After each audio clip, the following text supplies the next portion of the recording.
혹시 우리나라 그 젊은이들, 청년들이 우리 한국교회 몇 %인지 혹시 아십니까? 지금 한국교회 젊은이들이 한국교회에 남아있는 퍼센티지가 4%입니다.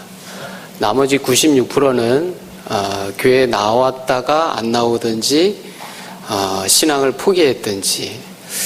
제가 예전에 열심히 노방전도 할 때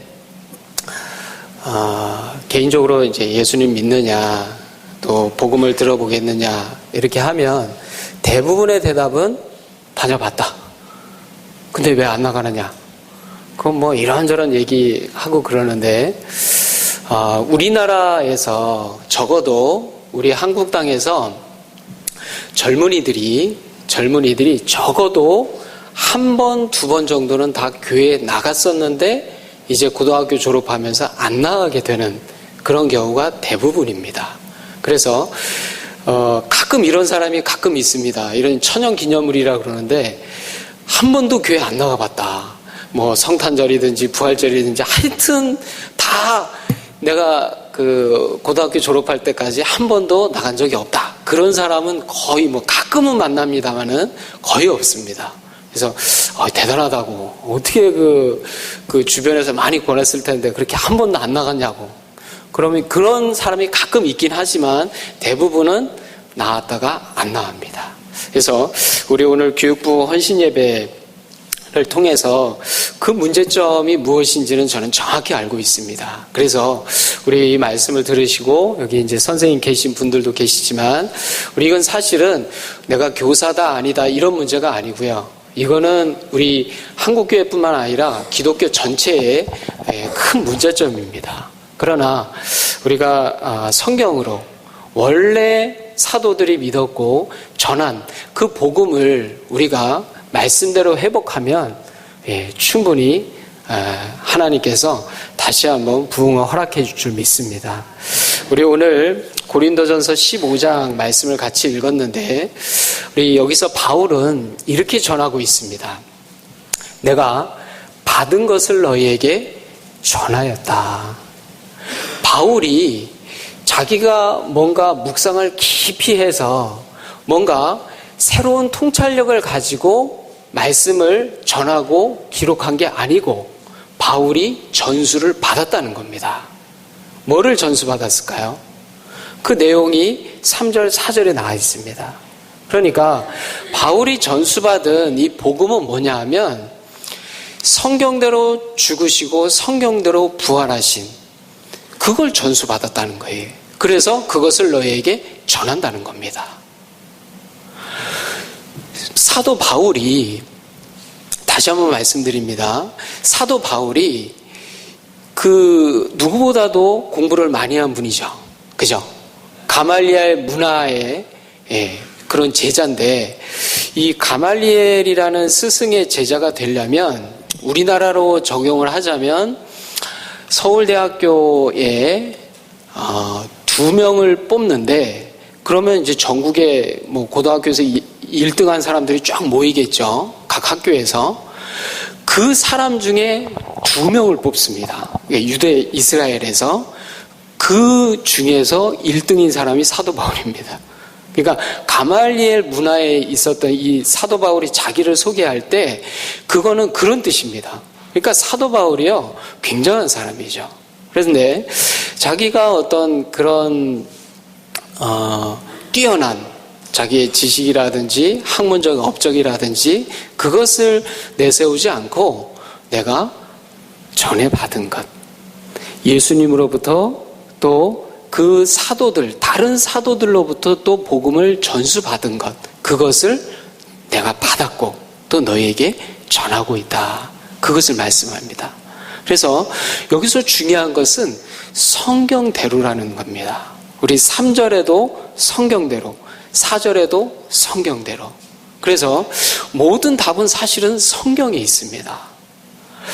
제가 예전에 한번 청년들하고 말씀을 나눈 적이 있는데 하나님께서 태초에 세상을 만드시고 사람을 만드시고 그리고 하나님의 사람들을 많이 보내셨습니다. 선지자라고 그러죠. 예언자라고 그러죠. 하나님의 종들을 보내셔서 그들의 입술, 그들의 마음을 통해서, 그들의 입술을 통해서 하나님의 말씀을 전하게 하셨습니다. 그리고 그것들이 지금 기록에 남아 있습니다. 그런데 우리가 성경을 대하는 태도를 조금 정확히 좀 해야 되는데, 하나님께서 태초에 사람을 만드시고 그때도 하나님 말씀을 듣고 구원을 생명을 주셔야 됩니다. 그렇죠? 그리고 100년이 지나고 200년이 지나고 1000년이 지나고 2000년이 지난 우리는 지금 성경의 역사대로 하면 한 6000년 정도 지났습니다. 진화론에서 얘기하는 몇억 년, 몇십억 년 그런 건 다 뻥이고요. 오히려 진화가 사실은 비과학적입니다. 근데 어쨌든 간에 성경이 더 과학적인데, 어쨌든 간에 성경대로 보자면 한 6000년 정도 지났는데, 하나님께서 6000년 후에 사는 우리에게도 이 말씀을 통해서 구원을 받게 하셔야 되잖아요. 그러니까 우리가 보기에는 이게 무슨 성경 말씀 어느 거는 내가 믿어지고 어떤 거는 그냥 좀 별로고 이렇게 우리가 좀 선택을 하고 그러는데, 사실은 하나님의 입장에서는 완전한 하나님의 말씀을 우리에게 주신 줄로 믿습니다. 이게 굉장히 중요합니다. 그런데 성경을 정말 정확하게 믿게 되면요, 이게 처음부터 인간적인 눈으로는 못 믿을 말씀들이구나, 이걸 깨닫게 됩니다. 어떤 청년이요, 간증을 하는데 자기는 아무리 열심히 해도 제자들 뒷공무니를 못 따라가겠더래요. 그래서 회의가 들어가지고 막 그러다가 하나님 말씀을 열심히 읽으면 그래도 많이 믿어지겠지. 그래가지고 창세기부터 이렇게 읽기 시작했답니다. 근데 처음부터 너무 황당하더래요. 하나님 말씀을 읽으면서 믿음을 가지려고 했더니 처음부터 태초에 하나님이 천지를 만드셨는데 말씀으로 만드셨다. 그리고 막 그때는 사는 사람들이 막 900 몇 세, 그죠? 969세, 무드셀라 같은 사람은. 그러니까 성경을 통해서 내 없던 믿음을 더 오히려 보충하고 확신을 가지려고 성경을 읽었더니 오히려 황당한 이야기로 시작해서 계속 막 노아 때 갔더니 나는 지금 100년도 못 사는데 적어도 방주를 짓는데 한 70에서 120년 정도 걸리거든요. 그러니까 가면 갈수록 태산이었다는 겁니다. 그래서 이거 나같이 열심히 있는 사람도 성경을 읽고 예배와 또 교회 생활을 열심히 하는 사람도 이렇게 못 믿겠는데, 이거 불신자는 그럼 어떻게 믿냐, 낙심이 되더래요. 여러분은 어떻게 믿습니까? 되게 신기하지 않으세요? 자, 근데 결론부터 말씀드리면 성경은 한 절 한 절 다 깨닫고 이해하고 다 한 절 한 절 보고 믿는 게 아니고 부활 하나로 믿는 겁니다. 부활하셨으면 이 성경 말씀이 다 아멘이고요. 부활 안 하셨으면 다 꽝입니다. 결론부터 말씀드리면 부활하셨기 때문에 모든 말씀에 아멘할 수 있는 겁니다.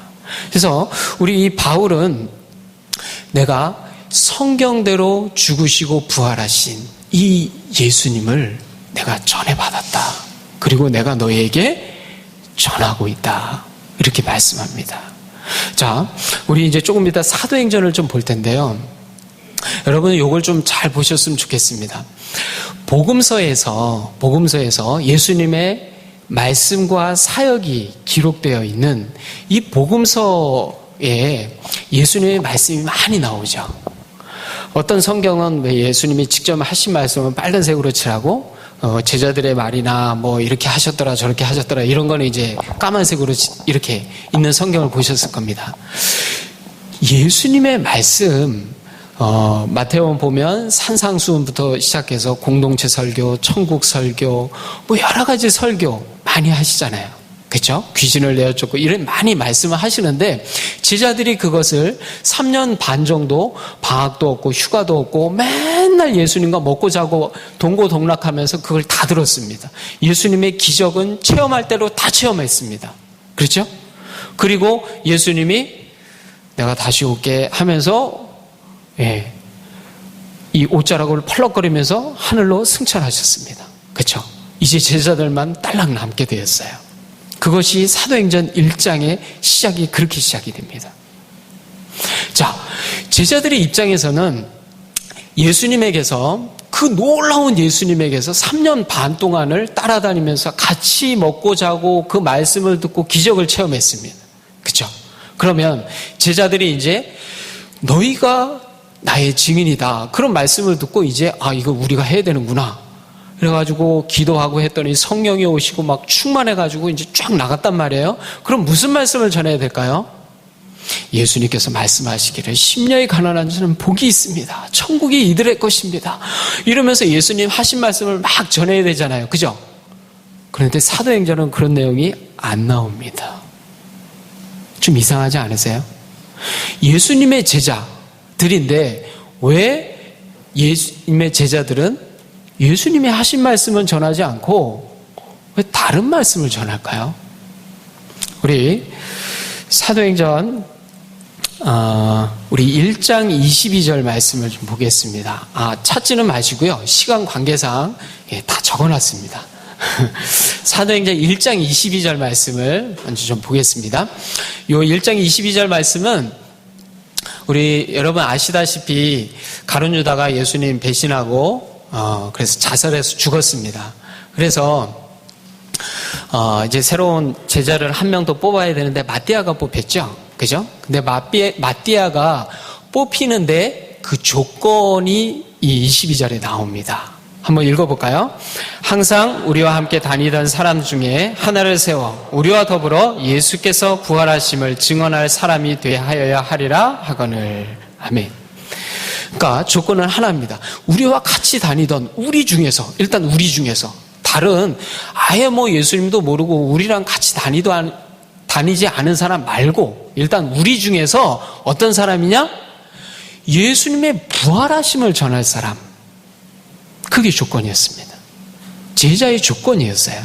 다른 조건이 없습니다. 이력서 들고 와봐 이런 거 없어요. 무조건 예수님의 부활하심을 전할 사람입니다. 자, 아까 제가 조금 전에 예수님의 제자들인데 왜 예수님이 하신 말씀을 하나하나 강해 설교하듯이 이렇게 전하지 않고 왜 갑자기 부활의 증인이 나오느냐? 왜 그럴까요? 우리 조금 더 가보겠습니다. 사도행전 우리 2장 31, 32절 우리 본문으로 같이 읽은 말씀입니다. 같이 읽겠습니다. 미리 본고로 그리스도의 부활을 말하되 그가 음부에 버림이 되지 않고 그의 육신이 썩음을 당하지 아니하시리라 하더니 이 예수를 하나님이 살리신지라 우리가 다 이 일의 증인이로다. 아멘. 누구의 증인이라고요? 예수의 증인인데 부활의 증인이다.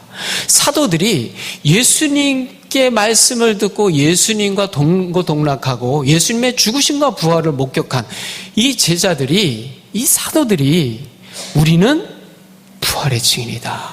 이것을 말씀하고 있습니다. 조금 더 가볼까요? 사도행전 3장 15절. 다 뜹니다. 3장 15절 같이 읽습니다. 생명의 주를 죽였도다. 그러나 하나님이 죽은 자 가운데서 그를 살리셨으니 우리가 이 일의 증인이라. 아멘. 교사 선생님들에게 질문합니다. 여러분은 무엇의 증인입니까? 무엇을 증거하고 있으세요? 무엇을 가르치고 계세요? 우리 성도님들에게 여쭙습니다.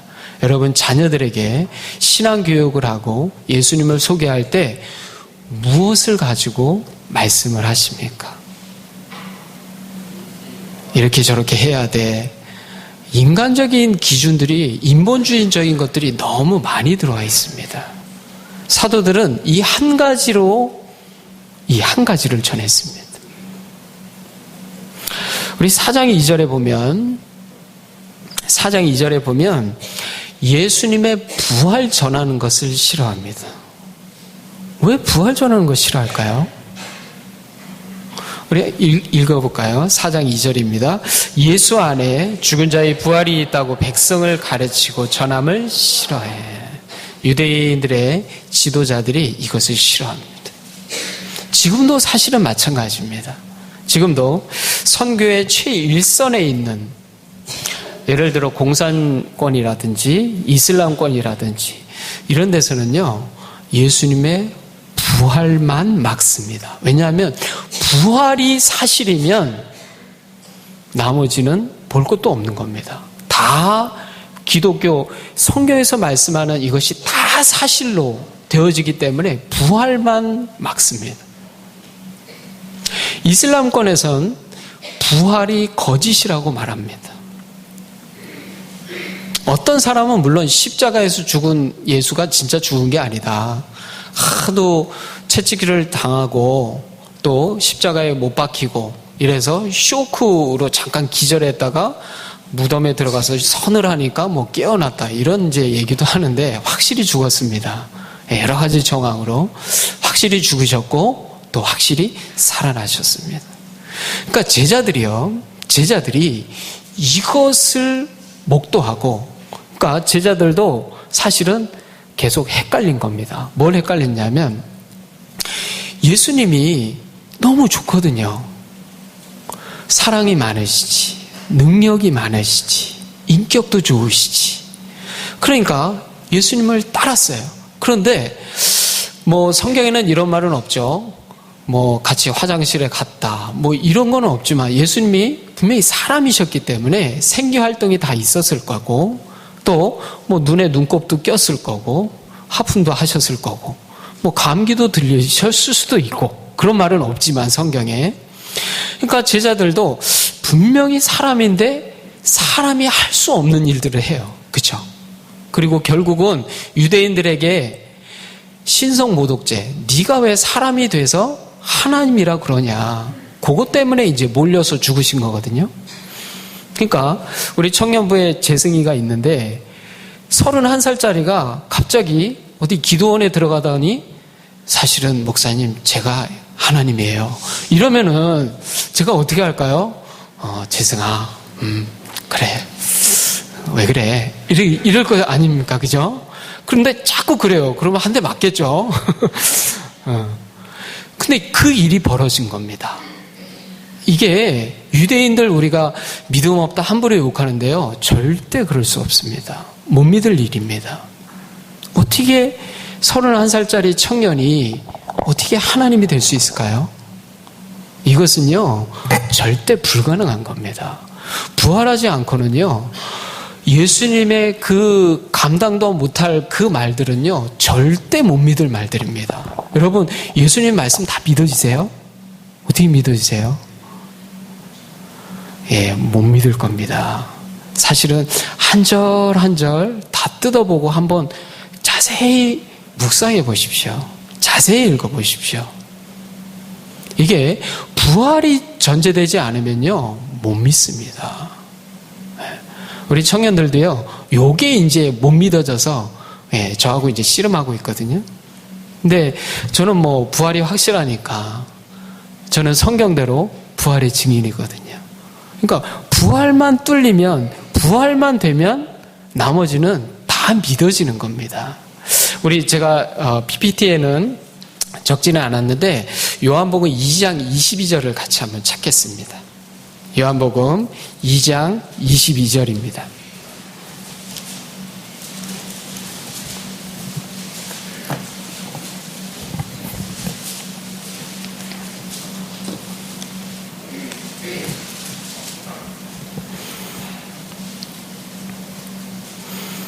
다 찾으셨으면 같이 한 목소리 읽겠습니다. 죽은 자 가운데서 살아나신 후에야 제자들이 이 말씀하신 것을 기억하고 성경과 예수께서 하신 말씀을 믿었더라. 아멘. 제자들이요 사실은 이 고백을 하고 있는 겁니다. 이 요한복음 2장 22절 말씀이요, 그러니까 쉽게 풀어서 말씀드리면 이겁니다. 사실은 우리가 예수님의 그 말씀, 또 엄청난 기적들, 그거 보고 믿은 게 아니다, 사실은.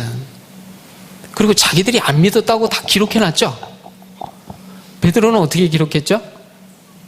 베드로는 어떻게 했죠? 그 여자애 앞에서 나 저 사람 모른다. 쌍욕을 했다 기록되어 있습니다. 그러니까 욕을 하며, 제가 뭐 표현은 안 하겠습니다. 욕을 하며 부인했다. 그렇게 되어 있습니다. 그러니까 절대 부인한 겁니다. 마가 요한은 어떻게 했죠? 너무 당황스러우니까 막 빨가벗고 도망갔다. 그렇게 기록되어 있습니다. 다른 제자들도 마찬가지입니다. 예수님의 죽으심을 확인하고 나서 다 실망하고 낙담하고 이제 끝났다.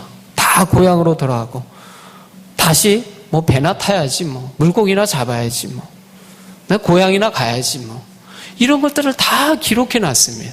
그러니까 우리가 예수님의 그 기가 막힌 하늘의 말씀들, 그 은혜스러운 설교들, 또 그 엄청난 능력들, 그걸 보고 믿은 게 아니라, 그게 아니고 죽은 자 가운데서 살아나신 후에야 성경과, 예수님이 구약 성경을 많이 인용하셨죠. 우리 신구약에 있는 성경이라는 이거는 다 구약 성경입니다. 여기는 아직 신약이 기록되지 않았었기 때문에. 그래서 예수님이 인용하시는 말씀들, 하시는 말씀들, 이것들을 그때 당시는 믿어지기도 하고 사실은 안 믿어지기도 하고 왔다 갔다 했는데, 당장 내가 예수님처럼, 예수님 믿는다 그러면, 같은 패당이라 그러면 예수님처럼 잡혀 죽을까봐 모른다. 그렇게 부인했던 제자들이 어떻게 됐나요? 사도 요한 빼고 다 끔찍하게 순교당했습니다. 이 현대인들이요, 좀 오해하는 게 있습니다. 옛날 사람들은 막 영화도 이렇게 뭐 창하고 칼하고 막 이렇게 싸우니까, 그거 아주 전쟁하고 막 이러니까, 옛날 사람들은 그냥 뭐 죽는 거 별로 겁도 없고 그냥 죽나 보다. 아닙니다. 옛날 사람들도요, 죽음에 대해서 두려워하고 겁나고 자기 생명을 무엇보다도 귀하게 여겼습니다. 제자들도 마찬가지예요. 예수님을 십자가형에 내어준 빌라도도 시퍼렇게 살아있습니다. 예수님 부활 승천한 지가 부활하시고 나서 40일 동안 계셨으니까요, 채 2달도 안 되었습니다. 그 당시 십자가가 얼마나 무서운 형벌이었냐면, 우리가 베드로 함부로 욕할 수 없습니다. 왜냐하면 그 당시 십자가형이 어떤 형이었냐면, 뭐 못을 받고 뭐 이런 건 이제 여러분 잘 아시는데, 십자가형은요, 끝까지 죽는 것을 계속 연장시키는, 그래서 무섭습니다. 그래서 아예 막 이 사람이 십자가에 이제 매달려서 막 헐떡헐떡하고 막 죽어가잖아요. 그러면 십자가에서 이렇게 끌어내립니다. 그래가지고요, 막 그 물도 주고요, 먹을 것도 주고, 그래서 원기를 회복시켜주고 또 답니다. 그래서 십자가형이 무서워요. 그리고 지금은 이제 연고죄 이런 게 없죠. 예를 들어서 아버지가 죄를 지었으면 뭐 그 아들이나 부인 죄를 묻지 않잖아요. 그 죄를 지은 사람만 그 죄를 묻습니다. 근데 그 당시는요, 일가족을 싹 잡아다가 다 죽여도, 십자가에 못 박아도 어느 누구도 왜 그랬냐, 그런 게 없던 시대입니다. 그러니까 예수랑 같은 패거리지, 그 얘기는 너도 데려다가 죽이겠다는 얘기입니다. 어떻게 해요? 죽을 때까지 최대한 죽는 것, 숨이 떨어지는 것을 최대한 늦추면서 그 고통을 최대화시키는, 그게 십자가형입니다. 그러니까 베드로가 그렇게 무서워하고 두려워하고 부인하고 무슨 형벌인지 알았기 때문에. 그렇다고 뭐 잘한 거는 또 아니죠. 그러나 우리가 꼭 기억해야 될 것은, 제자들이 이 예수님의 부활하신, 죽으신 후에야 성경과 예수의 하신 말씀을 믿었더라. 이게 제자들의 정확한 고백입니다. 우리가 다른 것으로 믿은 게 아니다. 우리가 다른 것에 의해서 예수님의 능력도 아니고 그 은혜스러운 말씀도 아니고 어떤 인간적인 그래도 내가 예수님 제자인데 스승을 배신할 수 없지 이런 인간적인 정 때문에도 아니었습니다. 오직 죽으시고 부활하신 분, 이 부활을 보고 나니까 예수님의 말씀이 다 진리로 사실로 실제로 임해버린 겁니다. 그러니까 불과 2달도 되기 전에 예수님을 잡아 죽인 로마 군인들, 빌라도, 또 살기 등등한 바리새인들, 서기관들 다 있는 자리에서 채찍에 맞아도 죽어나가도 부활의 증인으로 그렇게 담대하게 복음을 전할 수 있었습니다. 사도 바울이 전한 것도요, 바로 이것입니다. 우리 제가 수요일 날 그런 말씀을 전했습니다. 무엇을 가지고 믿습니까? 어떻게 믿으십니까? 이게 무슨 질문이냐면요. 여러분 처음에 예수님은 어떻게 믿으셨습니까? 그 질문입니다. 대개의 경우는 수련회 가서 혹은 예배에 참석해서 은혜 받고 어떤 위로가 되고 내가 참 학업으로 사업으로 여러 가지 힘든 일이 있었는데 이 목사님을 통해서 하나님 말씀이 위로하라 내 백성을 위로하라 그런 어떤 말씀을 듣고 참 위안이 되고 평안이 되고 그래서 이 교회 나오면 뭔가 마음이 평안이 있고 하나님 살아계신 것 같고 이렇게 해서 교회에 나오게 돼서 믿음이 이렇게 생긴 분도 있고 기도 응답이 돼서 믿으신 분도 있고 또 되도록 믿는 집안이 돼서 자연스럽게 믿음을 갖게 된 그런 분도 계시고 여러 가지 있을 수 있겠죠. 다 좋습니다. 하나님은 부르시는 방법이 여러 가지로 부르실 수 있습니다. 그러나 믿음의 확정은 나 개인의 체험이나 내 개인 신앙의 연륜으로 하는 게 아닙니다. 그것으로 하는 것이 아니라 부활로 확정하는 겁니다. 예수님이 부활하셨으면 내 상황과 환경과 내 생각과 관계없이 하나님 말씀이 맞는 겁니다. 아니, 하나님 말씀만 진리인 겁니다. 하나님 말씀만 내 영을 먹이고 나를 살리는 말씀이 됩니다. 부활이 아니면 사실은요, 요즘은 조금 됐죠. 불교도 자꾸 교회를 따라해가지고 겨울 불교학교, 참불가, 원래 그런 거 없었거든요. 어르신들 잘 아시겠지만 다 따라하거든요. 그래서요, 제가 아는 어떤 애는 이렇게 왜 불교 신자들은 되게 우리처럼 일주일에 한 번씩 교회 나오고 절에 가고 그런 거 안 하잖아요. 그냥 초파일 때 이렇게 가고 그러고 종교라는 불교 이렇게 쓰잖아요. 그렇죠? 그런데 이게 매번 이제 사찰에 가고 그런 친구가 있어요. 근데 너무 은혜스럽다는 거예요. 사찰에서 이제 스님들이 하시는 말씀이 그래서 뭐가 그렇게 은혜스럽냐? 그랬더니 이 인생의 문제를 정확하게 이렇게 지적하시고 그 지식과 그 인품과 이러면서 아주 스님을 굉장히 칭찬하더라고요. 요즘은 그래서 되게 세련됐대요. 저는 한 번도 안 가봤는데 어쨌든 그래서 불교도 혹은 유교도 이제 이슬람권도 우리나라에 이제 점점 들어옵니다. 그거에 대해서 좀 경계도 좀 한국계가 해야 되는데 어쨌든 간에 거기도 부분적으로는 들을 게 있습니다. 옳은 말이 있어요. 우리의 사람이 사는 기본적인 어떤 윤리라든지 기본적인 원리들을 제공해 줍니다. 그런데 결정적인 차이는 거긴 생명이 없다는 겁니다. 인간적으로 처세술 잘 얘기해 줄 수 있습니다. 그런데 우리가 정말 진리를 알고 있고 믿고 있는데 그 핵심이 뭐냐? 그 핵심이 빠져버렸습니다. 부활이 안 되면요, 죄사함 없습니다. 성경도요, 이거 여러분 아까도 말씀드렸지만 어떻게 믿습니까? 성경이니까요. 불경은요, 그럼.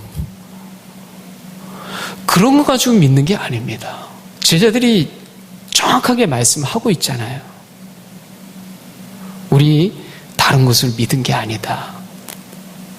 그리고 이 예수님의 직계 제자들, 사도들이죠. 사도들이 우리는 뭐 십자가의 증인이 될 수도 있고 예수의 증인이 될 수도 있고 뭐 다른 여러 가지 쓸 수 있는데 왜 부활의 증인이다 이렇게 말씀했을까요? 답은 하나입니다. 자기들이, 즉 예수님의 직계 제자들이 우리도 뭐 당신들처럼 죽음 앞에 벌벌 떨고 우리도 내 살 길 찾아서 그런 여러분하고 똑같은 사람이다. 그러나 예수님의 부활하신 것이 정확하게 보니까 예수님이 하나님이시다. 정확하게 알게 되니까 이제는 뭐 다른 눈치 볼 것도 없고 앞뒤 가릴 것도 없고 정확하게 내 삶은, 내 사명은, 내가 가야 할 곳은, 내가 전해야 될 것은 정확하게 그것으로 딱 뚫려버린 겁니다. 제자들이요, 훈련받아서 된 거 아닙니다. 어떤 열심히 기도해서 그런 거 아닙니다. 그렇다고 훈련이나 기도나 다른 게 필요 없다는 말씀은 아닙니다. 그래서 우리 다시 한번 제가 우리 선생님들께 여쭙겠습니다.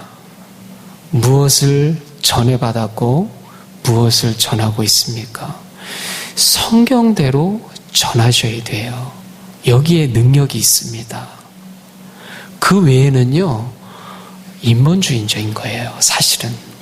지금 너무, 제가 예전에 어떤 교회에서 목사님이, 제가 부목사로 있을 때 어떤 목사님이 한국에서 있는 세미나라는 세미나는 다 보내셨어요. 뭐 그 국민일보에 보면은 무슨 세미나 이게 뭐 계절마다 있잖아요. 그죠? 다 보내셔가지고 한국에서 하는 세미나, 외국에서까지는 안 갔는데 한국에서 하는 세미나는 다 가봤습니다, 제가. 근데 결론은 배울 게 없다. 배울 게 없다. 다 방법론에 치우쳤습니다. 모든 문제의 해답은 복음에 있습니다.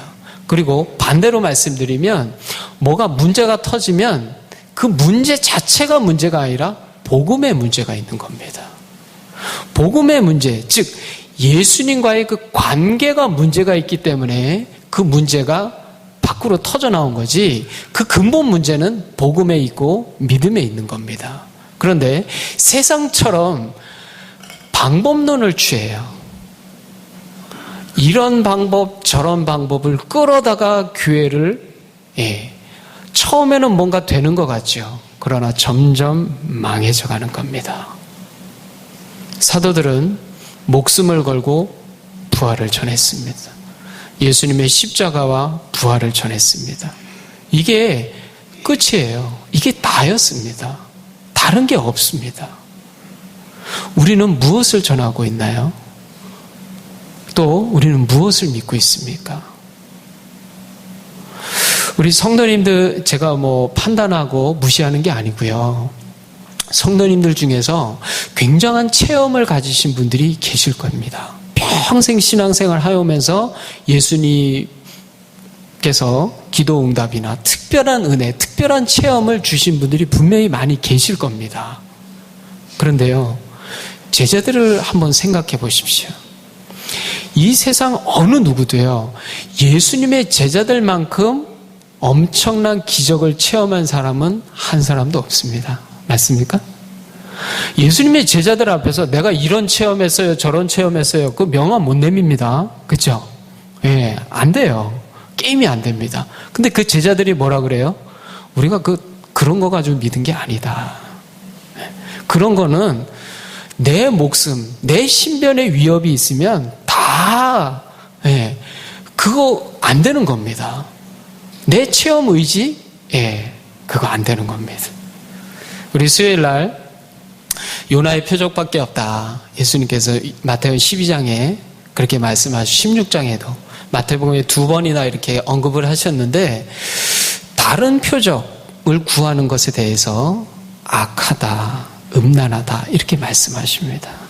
우리가 예수님 믿는데 예수님으로부터 그 믿음의 주에 온전케 하시는 그 예수님을 내가 믿는다고 믿었는데 그 예수님에게서 악하다, 음란하다 그렇게 얘기를 들으면 안 되잖아요. 그렇죠? 다른 표적이 없는 겁니다. 사도들이 이것을 증거하다가 죽음의 자리까지 영광스럽게 기쁘게 찬송하다가 이거 전하다 간 겁니다. 왜냐하면 세상은요 부활 전하는 걸 싫어합니다. 이게 마스터 키고 이게 하나님의 승부수기 때문에 마귀는 이것을 싫어합니다. 그래서 우리 인간적으로 잘 설득하고 복음을 잘 정리하고 전하면 잘 될 것 같죠? 아닙니다. 영적인 싸움이에요. 처음부터 끝까지. 그래서 성령이 아니고는 예수를 주라 할 수 없습니다. 처음부터 끝까지 영적인 싸움이고 복음으로 시작해서 복음으로 끝내야 됩니다. 우리는 절대로 누구든지 죄와 사망의 법에 있는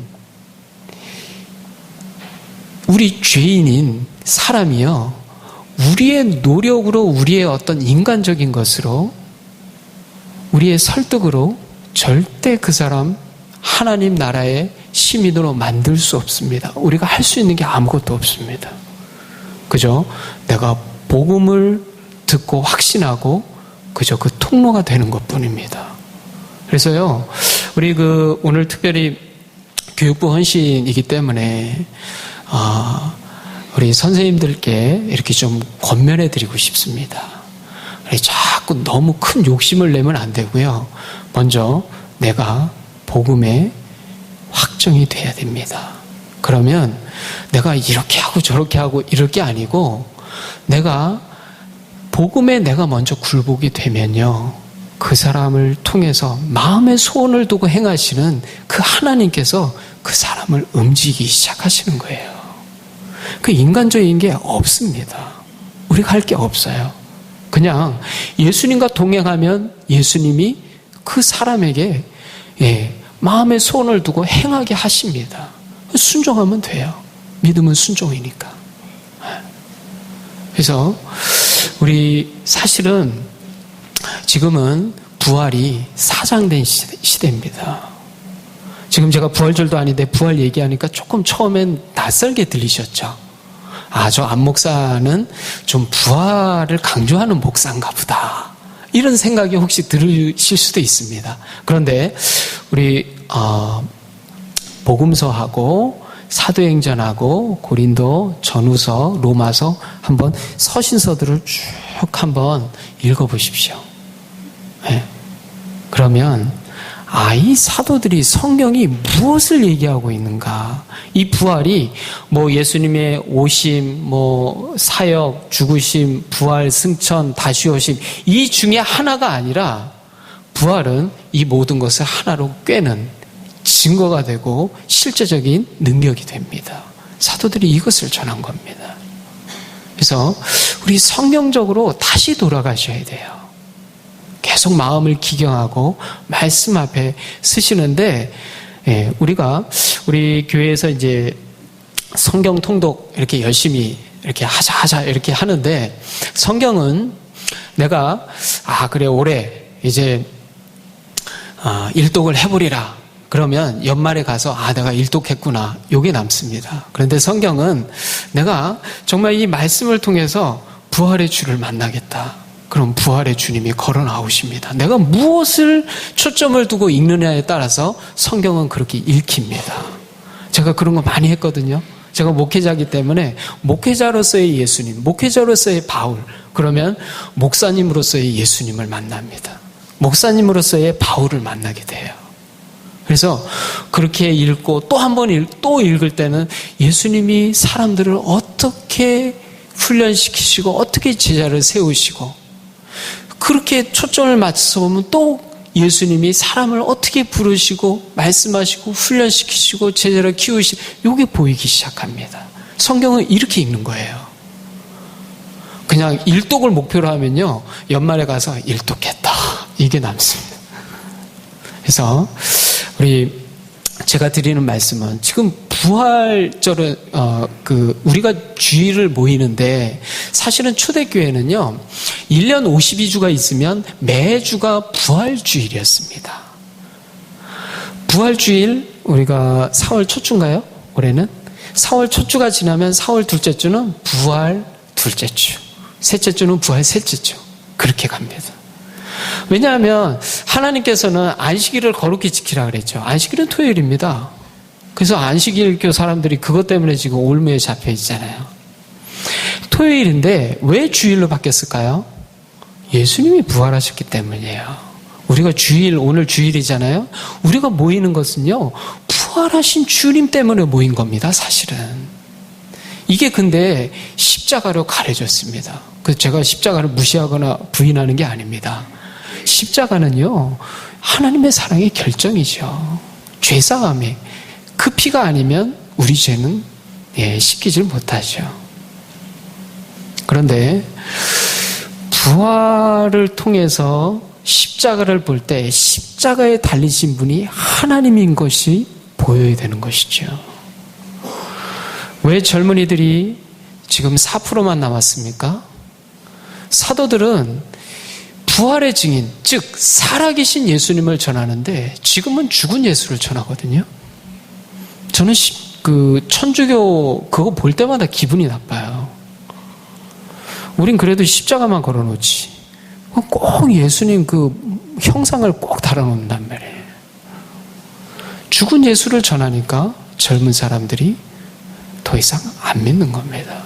또 우리 이 증인이라는 단어도 참 의미심장한 단어입니다. 증인은요 어떤 사람이 증인이죠? 증거가 있는 사람이 증인입니다. 그죠? 우리 법정에서 증인을 딱 세웠어요. 증인 말씀하세요. 그러면 다른 거 얘기하는 게 아니라 증거를 얘기해야 되잖아요. 자기가 목격했다든지 그거를, 그죠? 그런데 성경은 증인이라는 표현을 씁니다. 그럼 증거가 있어야 되잖아요. 무슨 증거죠? 부활의 증거입니다. 부활의 증거를 가진 사람이 부활의 증인입니다. 사도들은 이 부활의 증거를 가지고 예수님을 전했습니다. 다시 한번 묻습니다. 무엇을 전하고 계세요? 성경대로 전하십시오. 성경대로 복음이 여러분 안에 성경대로 정확하게 새겨지셔야 됩니다. 우리 이 작업을 저희 청년부에서 지금 좀 하고 있습니다. 사실은 제 본색은 그거예요. 그래서 우리 감사하게도 우리 교회에 청년들이 그 유치부부터 중고등부에 이르기까지 이렇게 교사로 많이 봉사를 하는데 사실은 우리 초대교회 이 제자들보다 지금 웬만한 그 신앙인들은요 제자들보다 성경 더 많이 합니다. 뜨문 들었어도. 그러니까 이 부활을 통해서 빨리 사도급으로 빨리 성장하셔야 돼요. 복음이 정확해져서 내가 무엇을 전하고 무엇으로 성령께서 역사하시는지 정확하게 알고 그것을 가르쳐야 됩니다. 그렇지 않고는 답이 없습니다. 조금 반짝하는 프로그램 다 죽입니다. 다 망하는 겁니다.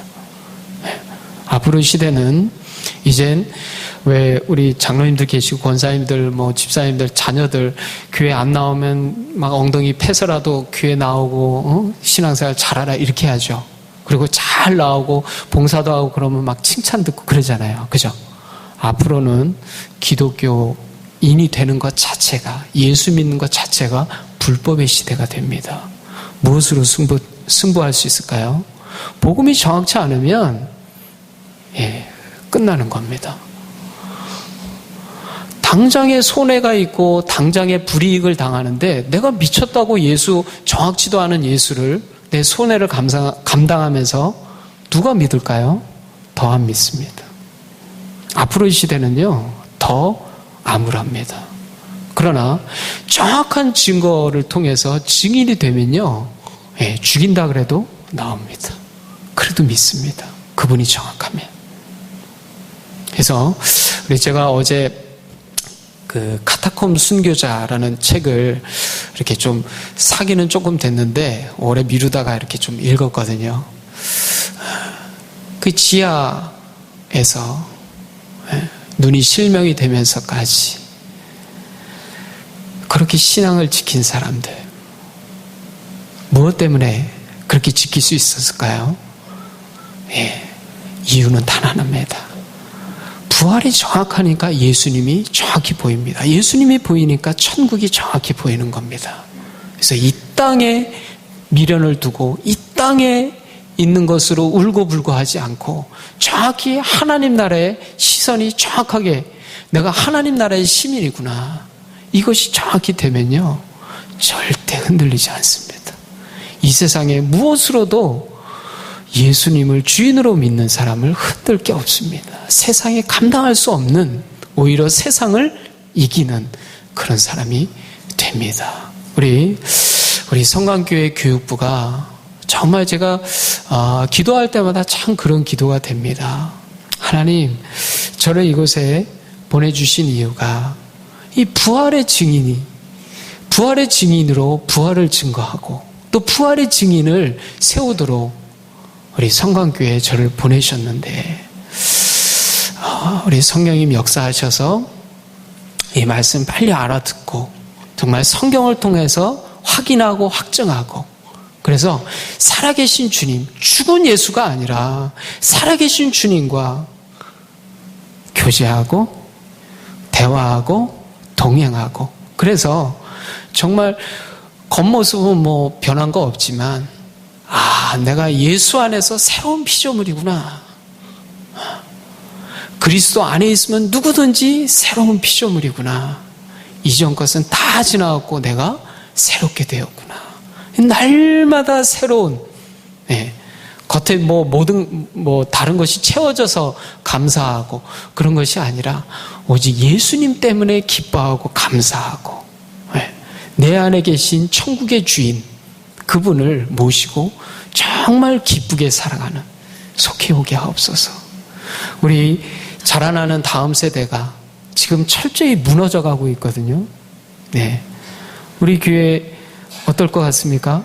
고등학교 졸업하면 내가 이제 정말 더 뜨겁게 이렇게 믿어버리라.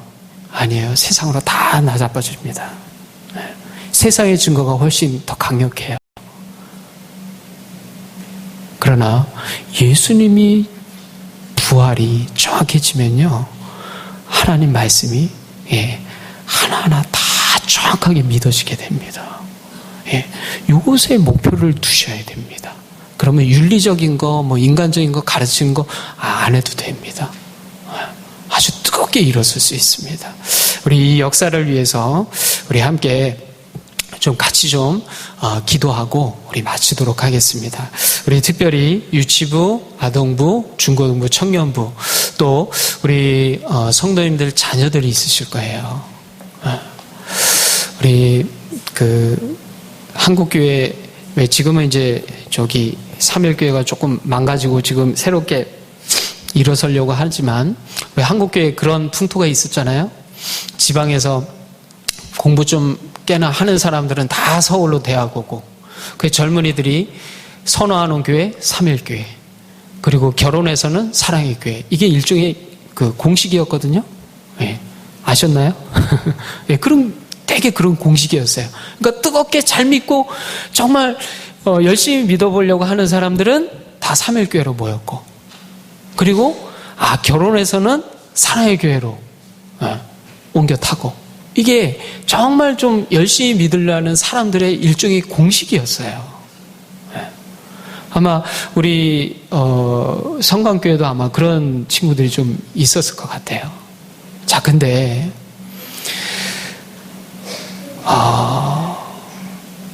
어떤 교회의 규모라든지 프로그램이라든지 또 은혜스러운 설교라든지 그게 문제가 아니고요.